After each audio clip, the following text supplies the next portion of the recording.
Are you getting us pumped up for this? Yes, getting us pumped up. All right, day 2. Day 2, getting us pumped Whiskey up. number 2. I guess it depends on how you're going to do this adventure with us. But this is the second whiskey in the book. This one is the farthest north distillery in our book this year. And it is just south of the Arctic Circle, coming in about 15 minutes north of Reykjavik, Iceland. Iceland, yeah, not to be confused with far north, which I would definitely drink that too. Yeah, I mean, that's an American thing, but this is from Iceland. The book specifically called out that it's the farthest north distillery this year. So a couple of interesting things about this one while he's pouring it. This one is also a single malt whiskey. Comes in at about 47% ABV. It uses 100% of indigenous barley from Iceland, which notably makes it a couple things that are different. You can have some of mine if you want. Okay. The sugar content on the barley is significantly lower than what we have farther south because of the harsh growing conditions. So they have to use 50% more product in order to get the same yield as a distiller that would be farther south. The other thing is that the hull on the husk is harder because it's a more rigorous growing area. So it takes a lot longer to malt it. And then they have a interesting malting process, which I don't know if they do on this one, but we'll find out. On the bottle, it says grain in a glass, grain to glass in Iceland. But I'm wondering if that means that I'm going to get like a cereal flavor off of it, or if it's going to be more of a regular whiskey. Well, we'll find out. I mean, obviously we're going to taste through it, but the grain to glass, that's like a catchphrase that a lot of places use that mean that like they're utilizing 100% of the resources from that area. So notably this color is significantly lighter than the one from India yesterday. It does look a little bit cloudy though, doesn't it? It does look a little cloudy, almost like it's not as filtered. Oh, it's got a smell. It's got a smell. It has an interesting aroma. Let's put that by the microphone and see if we can get that smell.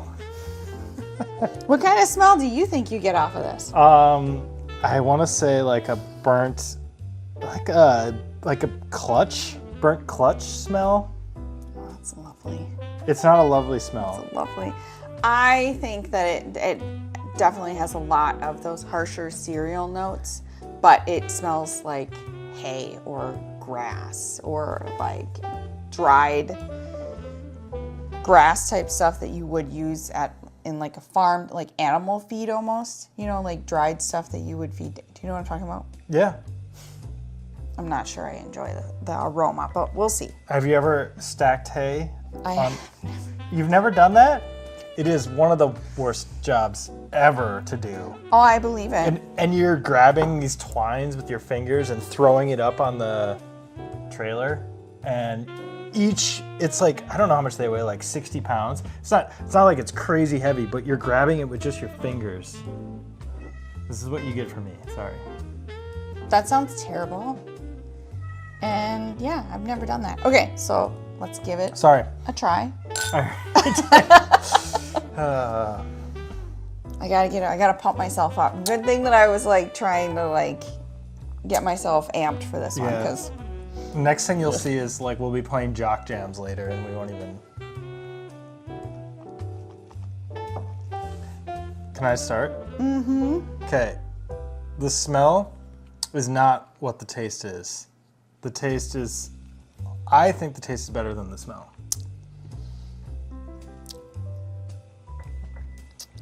This is a higher ABV. We'll start with that. So overall, it is a little harsher, a little more drying.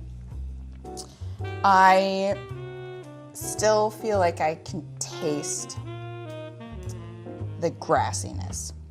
You can taste, yeah. What did we call it in wine when there's that lemongrass? This is not a lemongrass. No, but it has a flavor. This has a flavor. This is like you're walking down the road and you pick out one of those big giant grass things that has the big fluffy thing on the bottom. You just sit there and you just like chew on it. Which is what this is made from, probably. That would probably be barley. It is barley. You are correct. Yeah. Yeah. Great. That's exactly. Good job. So that's what they went for, right? 1 point. I don't know. I mean, the other fun part about this, and like I said, I don't know if this particular whiskey has it, but I think they use it on all of them, is the way that they dry the malt is a, we're going to call it proprietary, drying system. So Scotland uses peat, right? Other places use wood to dry, or like just heat in general, like a drying, like, you know, what am I trying to think about? Like big giant industrial electric fans, like heat the room, like electric heat, right? This distillery, because of its resources and how far north it is, it uses sheep dung. Pleasant. It doesn't taste like sheep dung, even though I don't know what that I feel tastes like it smells a little. Do you mean they burn the sheep? Yeah. They burn the sheep? They dry it and then they burn it. Okay. It's got a nose on it. I mean, I'm super pumped that we're doing this right now. I would say if you had this in a glass, you're not mixing it with something. You're drinking it neat. What? You want to try it with the other No, glass? I'm just saying, do you want to try it in the other glass? Sure. We can do that. I'll get it for you. You can continue what you were saying. I'm saying that this is a very unique flavor, and I don't think that we've had anything in the previous years or all of our experience that is like this. It has like a different kind of pepper flavor, and I don't want to call it a white pepper. I don't know what I would call it. It's got a different spice, and it's not a rye spice. It's like a, I don't know, a light spice. A light spice. Yeah. Maybe I would You can have just some of mine in there. maybe I would just say it's just a regular like pepper spice and not anything else. It has a bite to it.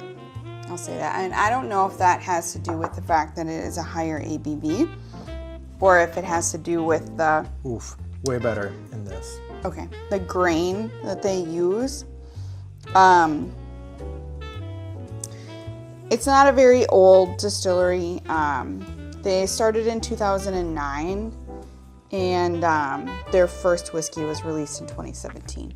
So they could still be really kind of honing in on their particular terroir and style for whiskey. I do think overall it is interesting and unique that it is from such a arid and cold climate that you would get something like this, because it does have a little bit of like back-ended sweetness on it. So But it takes a while to get there. in this glass, I would say that there is some sweetness. In this glass, I would say apricot. That's interesting. And when you try it, it doesn't taste good out of that glass until the final like finish. And I don't know if it just lands on your tongue that much different in that glass versus this glass. That's bitter coming out of that one, for sure. It's way better in the Glencairn. Yeah. The finish says that it's supposed to be sharp, warm, and bitter across the back of your tongue and have a lingering flavor. I get a lingering flavor, but that lingering flavor out of the Glencairn is like a sweetness. It's pleasant. It's nice. I'm thinking it's like honey almost. I'm thinking dried apricot. And like, Yeah. you know when you have those and then you chew on them and then you swallow it and that's the flavor I get in my mouth after you've already eaten it. Yeah, I get that.